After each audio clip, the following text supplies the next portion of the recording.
Punjab police का मवेशी चोरों के खिलाफ क्रैकडाउन। कुंजा के इलाके से मवेशी चोरी करके साहिवाल ले जाने वाले गैंग के 4 कारिंदे गिरफ्तार। 10 लाख रुपए मालियत का माल मसरूका और वारदातों में इस्तेमाल होने वाला असला, मोटरसाइकिल और शाहजोर डाला बरामद। तफसीलात के मुताबिक पुलिस ने कुंजा के देहाती इलाके से मवेशी चोरी में मुलविस गैंग को ट्रेस करके इसके 4 कारिंदों को गिरफ्तार कर लिया। भैंसों समेत 10 लाख रुपए मालियत का माल मसरूका बरामद हुआ, जबकि वारदातों में इस्तेमाल होने वाला असला, पिस्टल, 30 बोर, मोटरसाइकिल और शहजोर डाला भी बरामद कर लिया गया।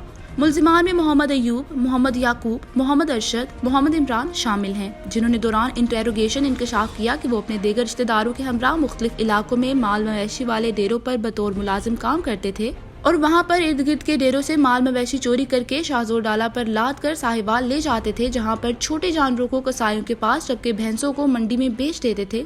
मुल्जिमान की मजीद इंटेरोगेशन जारी है। रिपोर्ट कामरान अब्बास, जज्बा न्यूज, गुजरात। शादी ब्याह, मंगनी पार्टी और दीगर तकरीबात के लिए आइडियल लोकेशन।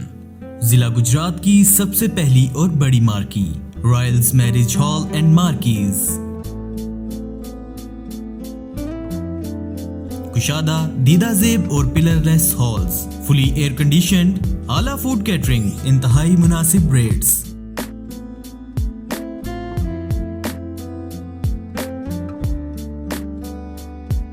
वसी और महफूज पार्किंग, एक वक्त में 2500 अफराद के बैठने की गुंजाइश। इन खुशियों भरे लम्हात को यादगार बनाने के लिए आपका बेहतरीन इंतखाब royals marriage hall and marquees, बिलमुकाबिल Shahjahangir road, Bole Chowk, Gujrat. Chief executive Chaudhry Mazhar Warraich नत, मैनेजिंग डायरेक्टर चौधरी यासर वराइच नत, मैनेजिंग डायरेक्टर चौधरी आमर नत।